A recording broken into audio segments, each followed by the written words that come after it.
The cabin lights dimmed for landing, but the silence was shattered by a single venomous voice. "Excuse me, there are simply too many—" "Them!" she hissed, pointing down the aisle. A gasp rippled through the passengers of Flight 860. On a routine flight from Dallas to Chicago, a routine complaint was about to ignite into an international incident of pure malice. What happened next wasn't in the flight manual. When the captain, a man named Ethan Vance, heard the hateful slur, he didn't call security. He did something far more shocking. Stay tuned, because the twist in this story brings a chilling, real-life dose of instant karma that you won't believe. The air inside the cabin of Continental Star Flight 860, en route from Dallas-Fort Worth, DFW, to Chicago O'Hare, ORD, was thick with the manufactured comfort of recycled air and the low hum of powerful jet engines. Outside, the twilight sky of the American Midwest was yielding to a deep, starless night. Most of the passengers were either dozing, lost in the blue glow of personal screens, or reading the dog-eared paperbacks that only seemed to surface during long-haul travel. In seat 4D, a premium economy aisle seat, sat Prudence Albright. Prudence was a woman in her late 50s, impeccably dressed in a tailored cream linen suit, her ash-blonde hair styled in a severe, helmet-like bob. She carried herself with the kind of entitled stiffness that suggested her annual income far exceeded the GDP of a small island nation. She had spent the first 2 hours of the flight intermittently sighing loudly, adjusting her silk neck pillow, and aggressively shushing a baby 3 rows back. Next to her, in 4C, was Marcus Mark Jones, a 28-year-old software engineer returning home to Chicago after a major industry conference. Mark was tired, slightly claustrophobic, and entirely focused on the latest draft of his company's Q3 code review document open on his laptop. He was a quiet, unassuming man, dressed simply in a comfortable hoodie and jeans. He was also a black man. The flight had been delayed on the tarmac for nearly an hour due to air traffic congestion over Texas, a fact Prudence had complained about to 3 separate flight attendants. Now, with the "Fasten Seatbelt" sign recently illuminated for the initial descent into Chicago airspace, the usual pre-landing tension, a mix of anticipation and impatience, began to settle over the cabin. Prudence had just closed her complimentary magazine with a sharp snap that made Mark flinch. She then leaned back, crossed her arms over her chest, and performed a slow, judgmental survey of the cabin. Her eyes lingered for a beat too long on the family in row 12, a mother, father, and 2 young children, all black, all struggling to stow their carry-ons. Her gaze then settled on the young black couple in row 6, who were laughing softly over a shared tablet. Mark, sensing the shift in the atmosphere next to him, shifted uncomfortably. He knew that look. It was the look of someone whose sense of order and propriety was being fundamentally offended by the mere presence of others. The final straw for Prudence seemed to be the arrival of Vanessa Hughes, the lead flight attendant for their section. Vanessa, a patient woman with 2 decades in the air, was currently negotiating the narrow aisle to collect a used soda can from an elderly gentleman in row 3. Vanessa, too, was a black woman. Prudence's eyes tracked Vanessa's movement, then fixed on the back of Mark's head. The descent seemed to amplify the ambient sounds, the drone of the engines, the rustle of clothes, the clinking of the beverage carts being secured. Then Prudence spoke. Not in a whisper, but in a clear, carrying tone designed to pierce the engine noise and reach the ears of the flight attendant, who was still slightly ahead of her. "Excuse me," she announced, her voice pitched with an unpleasant blend of indignation and false politeness. Vanessa stopped, turned, and offered a weary but professional smile. "Yes, ma'am. Everything all right?" Prudence didn't look at Vanessa. Her eyes were fixed on the aisle, seemingly addressing the cabin at large. No, absolutely not all right. I'm attempting to relax on this terribly delayed flight, and I'm finding the experience quite distracting. Vanessa's smile stiffened. She knew where this was going. I apologize for the delay, Mom. Is there something specific I can help with right now? Prudence finally turned to look at Vanessa, her expression a mask of patrician distaste. She lowered her voice, just enough to sound conspiratorial, though the entire section could still hear her.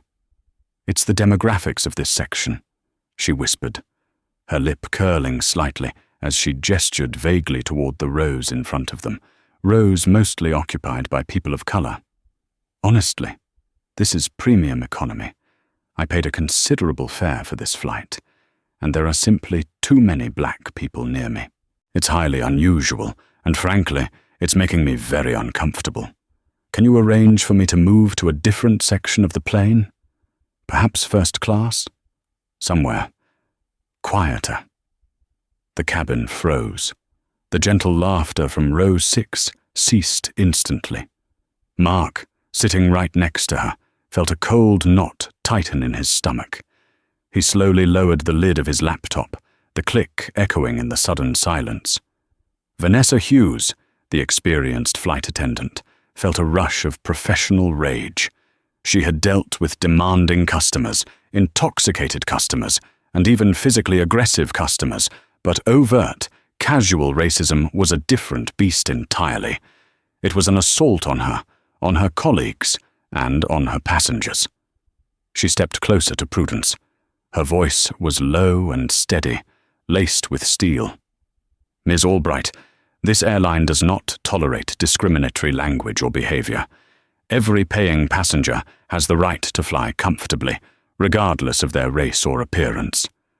I am not moving you, and I certainly will not upgrade you to first class due to your personal discomfort with the racial makeup of the seating area. Prudence scoffed, a theatrical sound that was almost a snort. Oh, please, don't be ridiculous. I'm just stating a preference. This is America, isn't it? I have the right to prefer a certain caliber of passenger. I want to speak to your superior immediately. This is outrageous. I'm a platinum-level member.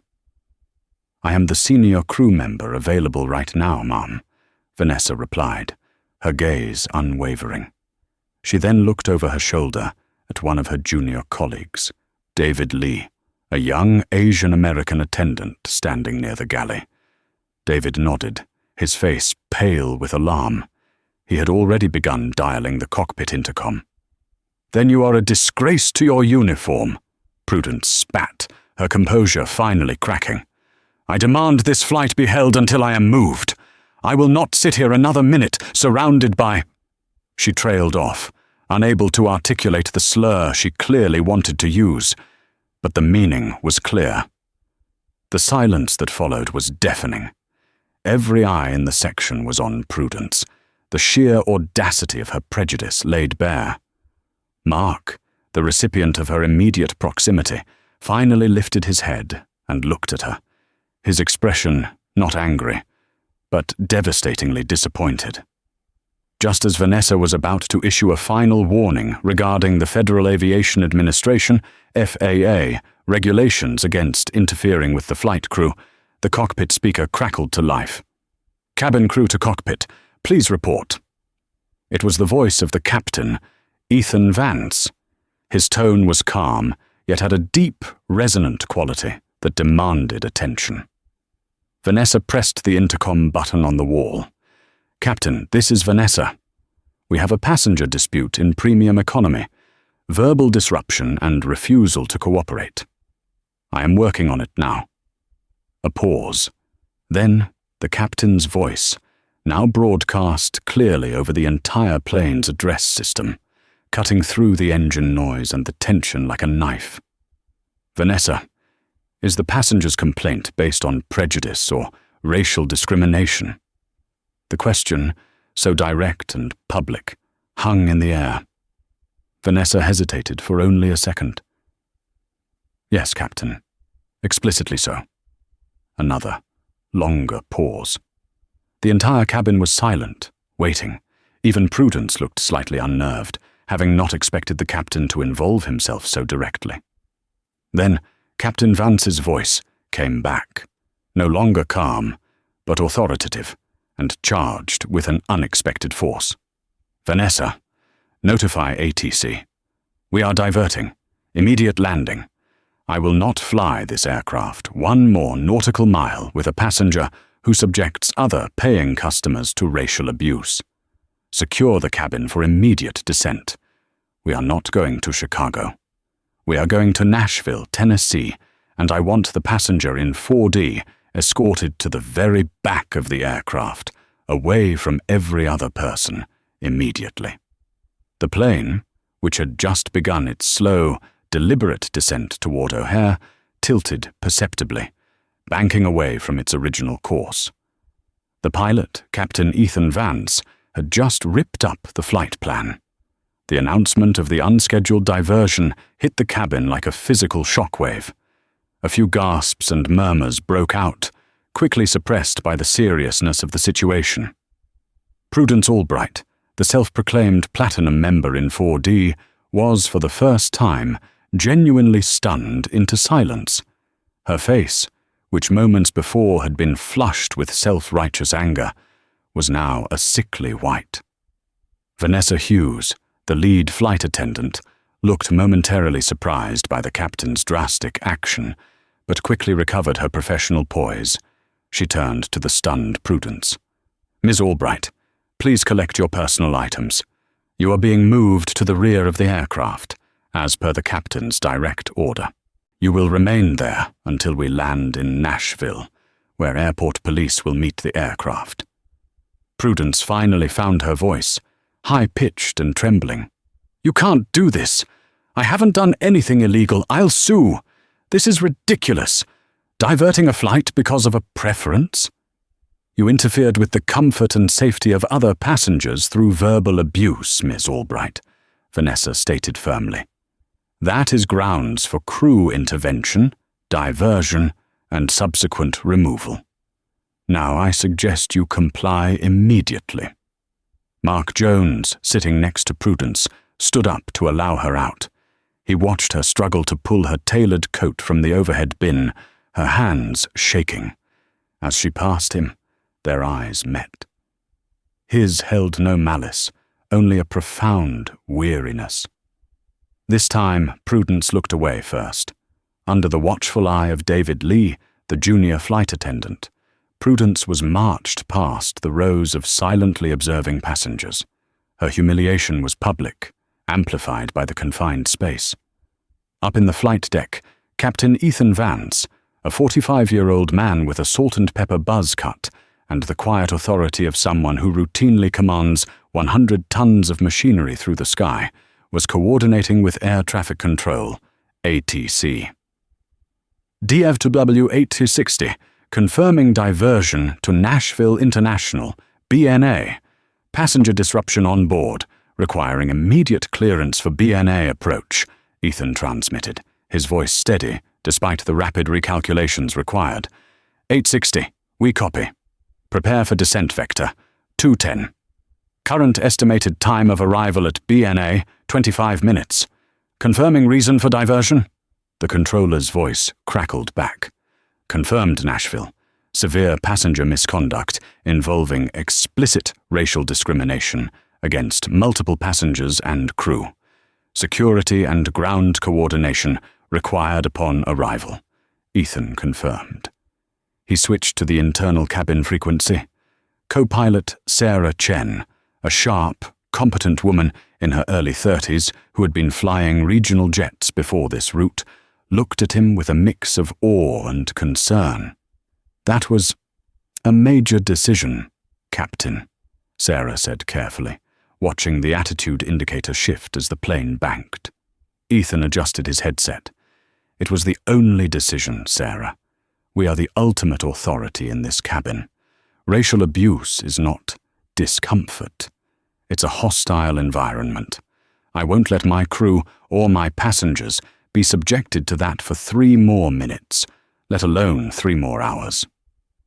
Ethan had a personal history that fueled his decisiveness. His mother, Eleanor Vance, a celebrated civil rights lawyer in the 1970s, had instilled in him a zero-tolerance policy for prejudice. More recently, Ethan's own daughter, Lila Vance, a talented, aspiring photographer who was mixed race, had faced a painful encounter with explicit bias at her university just weeks prior. The memory of his daughter's hurt, coupled with his professional responsibility, had instantly galvanized him. When Vanessa Hughes confirmed the nature of the complaint, the decision was made. There was no negotiation. He made another, short public announcement over the intercom, addressing the remaining passengers. "Ladies and gentlemen, this is your captain, Ethan Vance. I understand this diversion is unexpected and inconvenient. Please accept my sincere apologies for the delay. The reason for this unscheduled stop is a non-negotiable matter of safety and respect. The actions and language of a fellow passenger violated the fundamental principles of decency and our airline's policy against discrimination. We have zero tolerance for hate speech directed at any person on this aircraft, crew or customer. We are landing in Nashville to offload the disruptive passenger, and we will refuel and continue to Chicago as soon as possible. Thank you for your patience and understanding." The announcement was met not with groans of annoyance, but with scattered low applause from the main cabin. Back in premium economy, the atmosphere had transformed from tense hostility to quiet, relieved solidarity. Mark Jones, the engineer in 4C, looked around. The young couple in row 6 gave him a thumbs up. The family in row 12, the mother was teary-eyed but smiling. Vanessa Hughes returned to the section and paused next to Mark. "Mr. Jones, I am truly sorry you had to experience that," she said, her voice soft but sincere.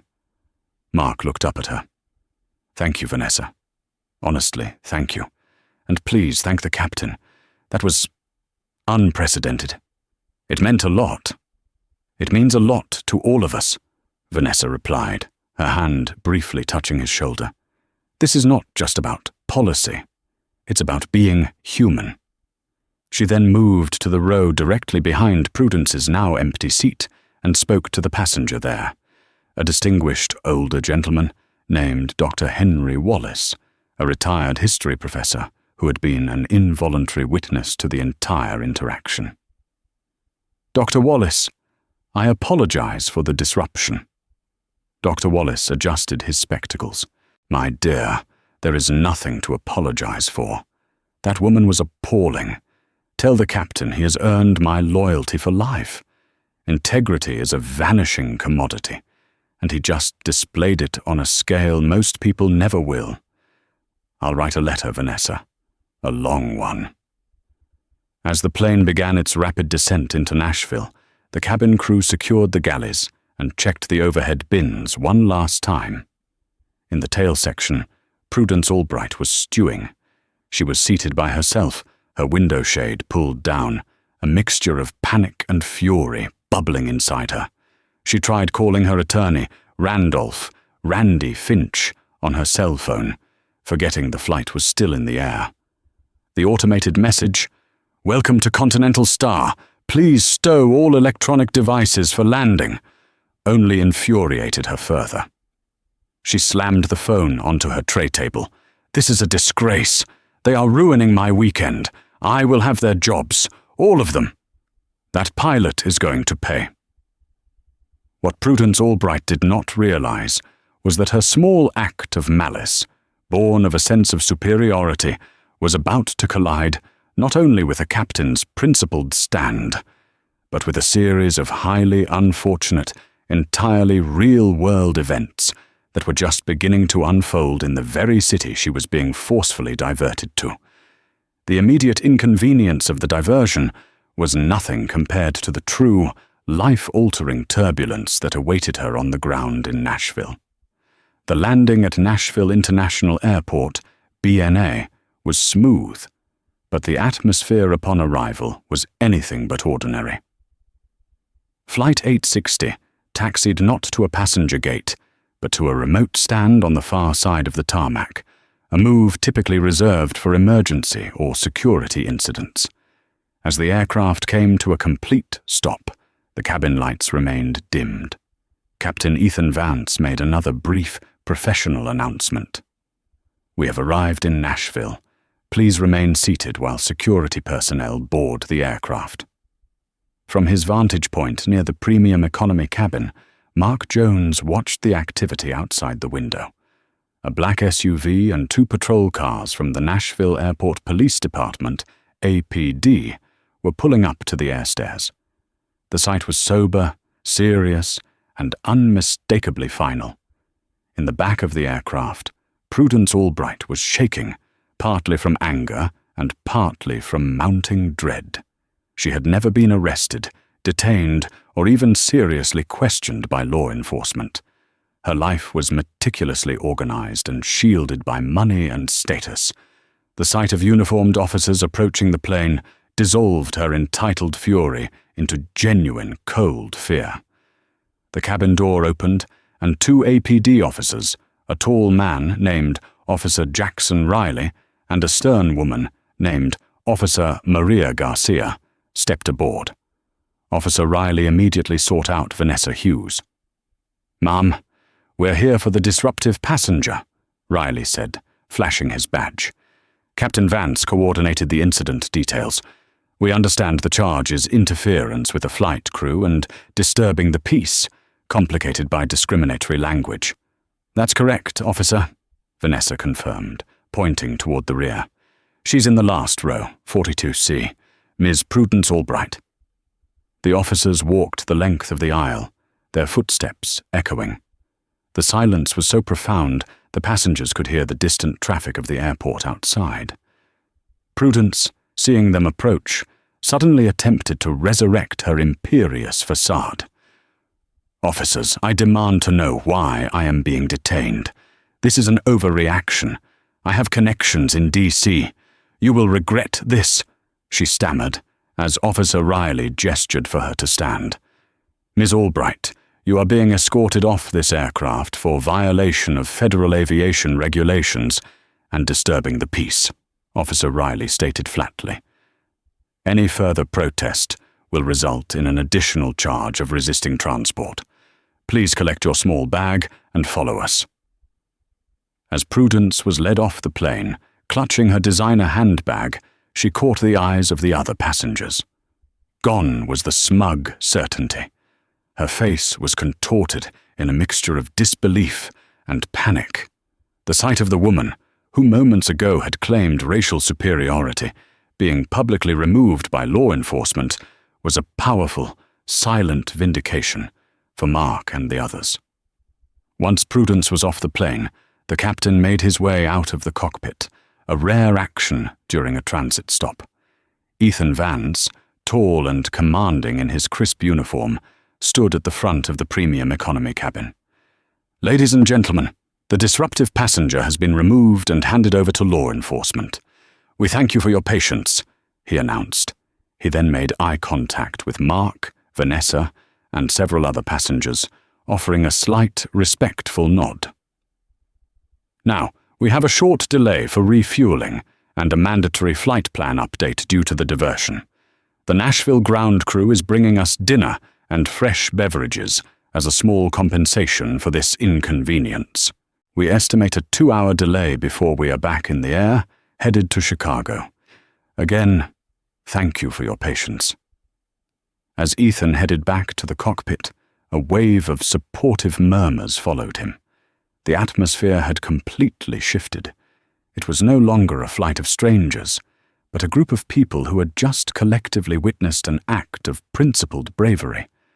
Dr. Henry Wallace, the retired professor, approached Vanessa. "See, I told you, an absolute hero. That man is an officer of the highest caliber." Back on the tarmac, Officer Garcia was placing Prudence Albright into the patrol car. Prudence immediately demanded her phone back and used her one permitted call to contact her husband, Jeffrey Albright, a senior partner at a prestigious legal firm in Manhattan known for his aggressive defense strategies. Jeffrey Albright answered on the second ring, his voice booming with authority.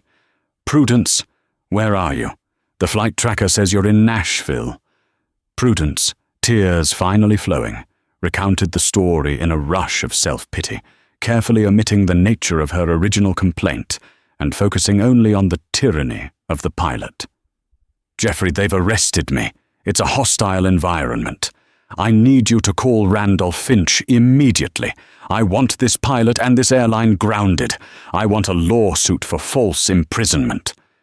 Jeffrey, ever the pragmatist, was already thinking legally. "Stay calm, Prue. Do not answer questions. I'm calling Randy now. This is outrageous. We'll have you out in an hour." But fate, it seemed, was already intervening. Prudence was taken to a secure area for processing. Just as she was being fingerprinted and her purse was being inventoried, a routine procedure, the lead officer, Officer Riley, looked through a small zip-up pouch inside her designer bag. He pulled out a prescription pill bottle. "Ma'am, we'll need to confirm the validity of this prescription," Riley said. The bottle was labeled for a controlled substance, a powerful painkiller. The label was addressed to Prudence Albright, but the date was expired, and the dispensing pharmacy looked unfamiliar. Prudence tensed. "That's none of your business. That's for my chronic back pain." Officer Riley, however, noticed something else.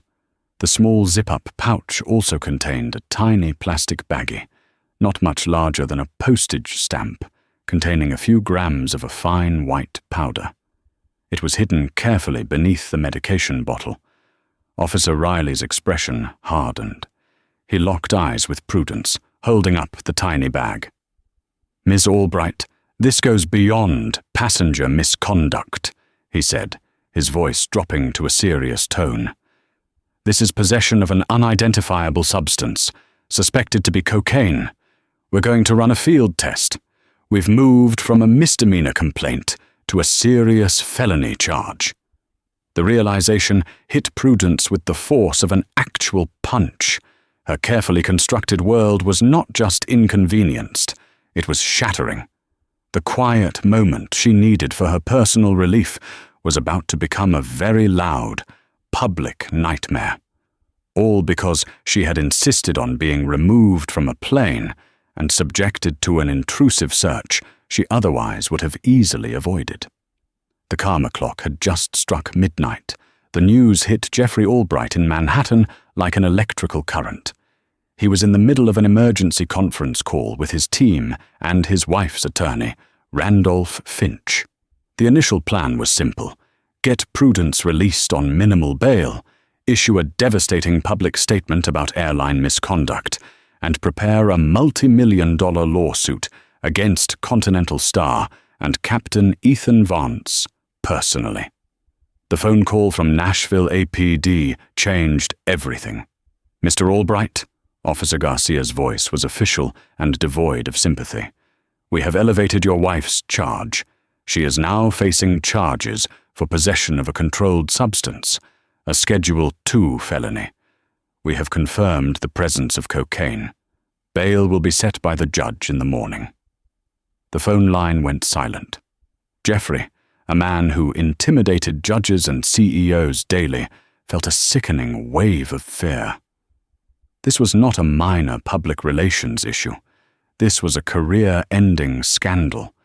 Jeffrey was currently in the final stages of vetting for a highly prestigious appointment to a federal judgeship, a process that required exhaustive background checks into his family life and impeccable personal conduct. "Cocaine? That's ridiculous. She can't possibly." Jeffrey stammered, then caught himself. He knew Prudence was prone to reckless indiscretions, but he had managed to keep them hidden for decades. "Mr. Albright, your wife's bag was searched incident to her arrest for interfering with the flight crew. The substance was found and field tested positive.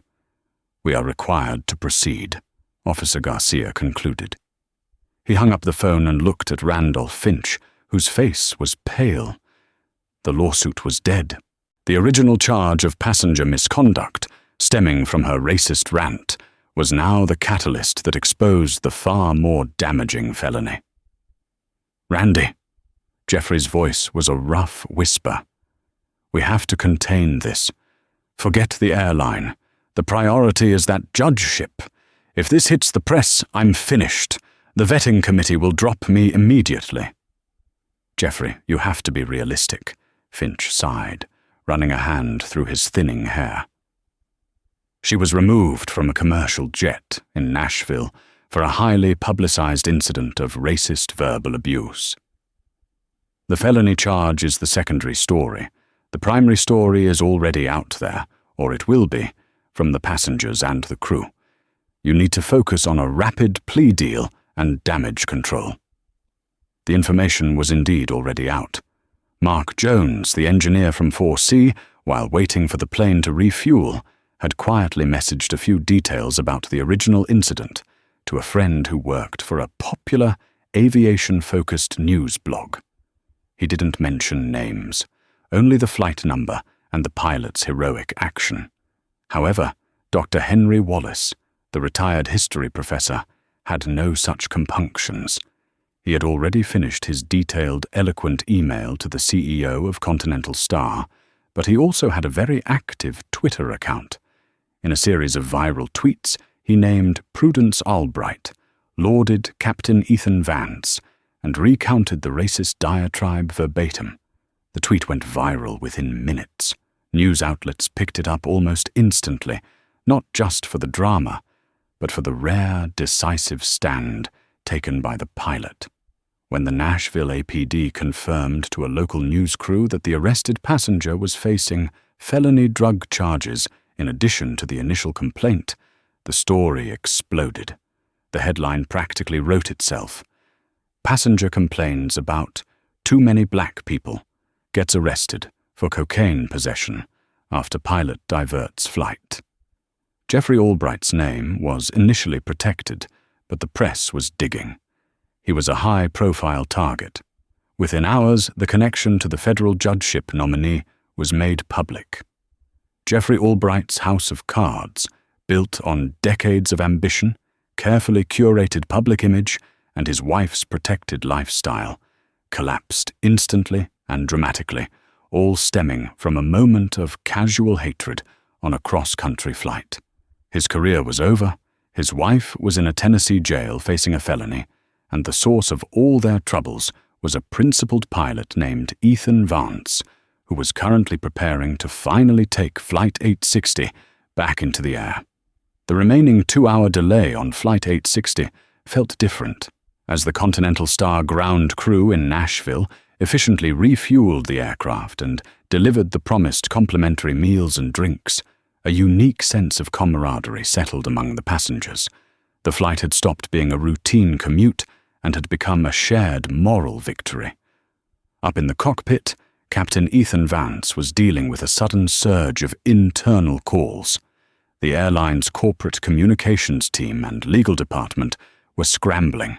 Initially, they were prepared to reprimand him for the cost and logistical complexity of the diversion. Tens of thousands of dollars in fuel, ATC fees, crew schedule disruption, and compensation costs. However, the tide of public opinion, fueled by Dr. Henry Wallace's viral tweets and the subsequent news coverage of Prudence Albright's felony arrest, had rendered any punishment politically impossible. The airline's CEO, Mr. Alistair Finch, no relation to Randolph Finch, was on the line, sounding harried but relieved. "Captain Vance, I won't lie. You broke the rule book, son. But you also saved our brand from a PR disaster," Mr. Finch admitted. "The public response is phenomenal. We're being praised for our unwavering commitment to passenger dignity. The cost of the delay is now being marketed as the price of principle. Your actions have been unanimously approved, retroactively, by the board. Effective immediately, You're being granted a substantial bonus and a commendation for exceptional leadership under duress. Expect a call from the media relations team when you land in Chicago. We want to tell this story." Ethan Vance hung up the phone, a small, weary smile on his face. He simply did what was right, and the world had unexpectedly backed him. He looked over at co-pilot Sarah Chen. "Looks like we're officially heroes, Sarah, just for doing our job," he joked. Meanwhile, in the cabin, lead flight attendant Vanessa Hughes was fielding congratulations from passengers. Mark Jones approached her just before the plane finally pushed back from the gate. "Vanessa, I just wanted to tell you that I've already spoken to my company's HR department," Mark said. "They have an annual award for civil courage. I'm nominating you and Captain Vance. I think you deserve more than just a bonus." Vanessa's eyes softened. "That's very kind of you, Mark. Honestly, the real vindication was watching that woman get walked off the plane. That was enough for me." As Flight 860 finally lifted off from Nashville, pointing its nose toward Chicago, the passengers felt lighter, buoyed by the sense that justice had been immediately served. While the plane was gaining altitude, the true catastrophe was unfolding in Manhattan for Jeffrey Albright. The news had moved beyond social media and was the top story on every major cable news network. The story had everything: a high-stakes flight drama, blatant racism, a principled captain, and the perfect ironic twist of a drug arrest. Jeffrey Albright was forced into an emergency meeting with the vetting committee for his federal judgeship. The committee, led by the impeccably ethical Senator Martha Kincaid, had initially been thrilled with Jeffrey's impeccable resume. Now she was grim-faced. "Mr. Albright," Senator Kincaid began, folding her hands on the polished mahogany table. "Your wife's actions and the subsequent felony charge have created an irreparable situation. The public nature of the original racist complaint, coupled with the possession charge, is a profound moral liability. Even if she is acquitted on the drug charge, which is highly doubtful given the circumstances of the arrest, the perception of your judgment and your family environment is permanently tainted. We cannot move forward with your nomination. The background check is officially terminated." The verdict was clinical, quick, and final. Years of relentless, careful networking and maneuvering, the entire edifice of Jeffrey Albright's ambition, had collapsed in a single day, brought down by his wife's entitled outburst in seat 4D. But the professional fallout was only the beginning. Later that night, Jeffrey's senior partners at the law firm called him. The clients were panicking. Jeffrey specialized in high-profile corporate defense, a field that demanded a sterile, trustworthy image. His firm's reputation was now linked to a viral story about racism and felony drug charges. "Jeffrey, we're invoking the moral turpitude clause in your contract," the managing partner, David Sterling, announced coldly. "You're immediately being placed on administrative leave pending your resignation. We simply cannot have the Albright name associated with the firm right now." Jeffrey was finished, fired from his firm, rejected for his dream job, and his wife still in a jail cell in Nashville, Tennessee.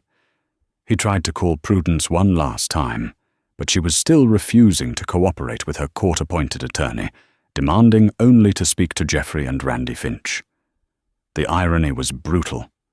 Prudence had complained about being surrounded by too many black people on a commercial flight, and now her freedom, her husband's career, and her social standing were all destroyed because of a decision made by a principled black flight attendant, Vanessa Hughes, and executed by a white captain, Ethan Vance, taking a moral stand against her bigotry.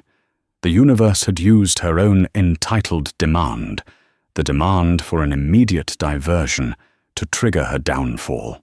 The weeks that followed were a blur of legal maneuvering, public humiliation, and the systemic consequences of the Albright family's self-destruction. Prudence Albright's legal situation in Nashville became increasingly dire. The drug charge, felony possession of a controlled substance, was ironclad due to the clear chain of custody from the airport police inventory. Her lawyer, Randy Finch, a partner in Jeffrey's now former firm, had a brutal conversation with Jeffrey. "Jeffrey, she has no grounds for a defense on the drug charge, and she certainly can't sue the airline or the pilot," Randy explained. "The captain acted within his authority to remove a disruptive passenger. The drug discovery was incidental to a lawful arrest. It's all perfectly legal. The FAA and Continental Star are actually planning to file a civil suit against Prudence to recover the substantial costs of the diversion. She's looking at jail time, probation, and massive fines." Prudence, stripped of her comfort and privilege, finally broke down in the detention center. Her insistence on entitlement had achieved nothing but her own ruin. She was forced to accept a plea bargain: 5 years probation, mandatory community service focused on diversity training, a crippling fine covering the diversion costs, and a permanent entry on the national no-fly list. Meanwhile, Jeffrey Albright was discovering the true cost of his fall from grace. When he was fired, he lost his multi-million-dollar partnership stake, which was heavily tied to his tenure and reputation. He suddenly had no income, astronomical legal bills, and a rapidly depreciating family name. Jeffrey and Prudence owned a multi-million-dollar apartment in Manhattan and a lavish summer home in the Hamptons. Both were secured by loans that required the income of a senior partner. The banks were closing in. The most devastating moment came when Jeffrey had to face his children, Victoria Albright and Theodore Albright, both young adults trying to launch their own careers. Victoria, a junior associate at a non-profit, was appalled by her mother's racism and her father's subsequent ruin. She publicly distanced herself from her parents on social media, expressing profound apologies for their actions. Theodore, who was in the process of applying to an elite graduate program, had his application withdrawn by the school administration, citing a new policy regarding the character integrity of the applicant's immediate family, a direct consequence of the media storm. As Jeffrey Albright was contemplating the total destruction of his life, a chilling coincidence surfaced. While settling some paperwork for the firm's dissolution, he stumbled upon a file he had not looked at in years, an old case involving a complex property dispute in the 1970s. The opposing counsel in that case, the brilliant and determined lawyer who had fought him tooth and nail and ultimately forced an unfavorable settlement, was named Eleanor Vance. Eleanor Vance, the civil rights lawyer, was Captain Ethan Vance's mother. Jeffrey Albright realized the karmic twist ran deeper than simple poetic justice. The principled stand that destroyed his life was not just a random act of heroism. It was the direct lineage of an ethical integrity he had battled and despised his entire career. Ethan Vance was the son of the one woman who had successfully stood up to Jeffrey's legal aggression decades ago. The universe had brought the son of his old nemesis, a nemesis who had built her career on fighting for the rights of the marginalized, into the perfect position to deliver the final, career-ending blow to the Albright name. The cycle was complete. Prudence's toxic entitlement triggered an airplane diversion, which led to a drug bust, which cost Jeffrey his career and his nomination. A career that was built on the kind of power that Ethan Vance's mother had spent her life fighting. The small, isolated, racist act on Flight 860 had brought down an entire power structure. In Chicago, Mark Jones and Vanessa Hughes celebrated their vindication. Mark's company presented him with a $10,000 corporate recognition check for initiating the conversation that led to the captain's decision, which he insisted on splitting with Vanessa and the captain. Vanessa used the funds to take her family on a long overdue vacation. Captain Ethan Vance now a minor celebrity within the industry, was promoted to a prestigious international route. He gave one brief interview where he repeated his simple mantra. The cockpit is not just about flying, it's about leading, and leadership means protecting everyone under your command, including their dignity. The true measure of karma wasn't just the punishment of Prudence and Jeffrey Albright, but the elevation and validation of the very people they tried to diminish. The world had corrected itself. Mid-flight, the story of Flight 860 faded from the frantic 24/7 news cycle after a few weeks, replaced by new scandals and global crises.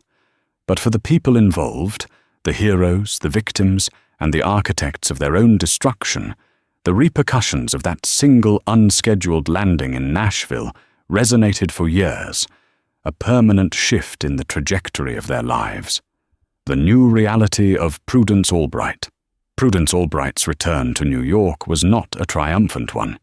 After posting bond and accepting the humiliating plea deal, 5 years of strict federal probation, a $250,000 fine paid to Continental Star for the cost of the diversion, and a mandatory 500 hours of community service, she was a pariah.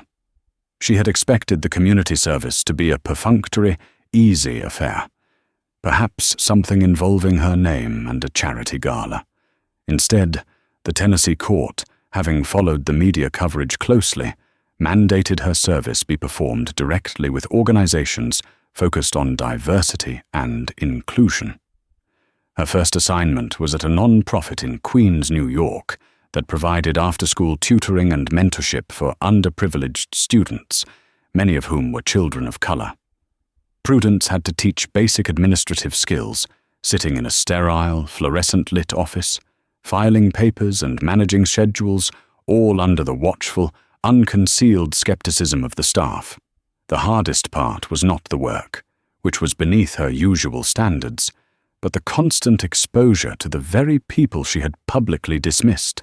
She was forced to see them, not as an undifferentiated mass that disrupted her comfort, but as individuals, bright students named Jamal and Aisha, dedicated tutors named Kendra and Ricardo. Her probation officer, a no-nonsense woman named Dana Sterling, insisted on strict adherence to the terms. When Prudence attempted to call in sick, Dana personally drove to her rapidly downsizing apartment. The Hamptons house had been sold, and the Manhattan apartment was next, to ensure compliance. Dana made it clear that any lapse would result in immediate revocation of probation and an actual prison sentence. Prudence, terrified of being fully stripped of her liberty, grudgingly complied. Her relationship with Jeffrey was a shattered landscape. The shared ambition and surface-level loyalty that had underpinned their marriage dissolved under the weight of his professional ruin. Jeffrey blamed Prudence for the drug possession and the racist outburst. Prudence blamed Jeffrey for failing to make the situation disappear with his legal power. They began the slow, agonizing process of divorce, a legal battle fueled by bitterness and the division of rapidly depleting assets. Prudence, once a symbol of protected affluence, was now a cautionary tale, a woman whose hatred had cost her fortune, her freedom, and her family. Jeffrey Albright, the fall from power. Jeffrey Albright, the former legal powerhouse, never recovered professionally. His name was radioactive. The judgeship was a distant, cruel memory. He tried to start a boutique consultancy, relying on his old contacts. But the moment his name was searched, the news articles detailing the Flight 860 incident, the drug bust, and the moral turpitude clause termination of his career popped up. Trust, the currency of his profession, was gone. The most profound impact was on his legacy.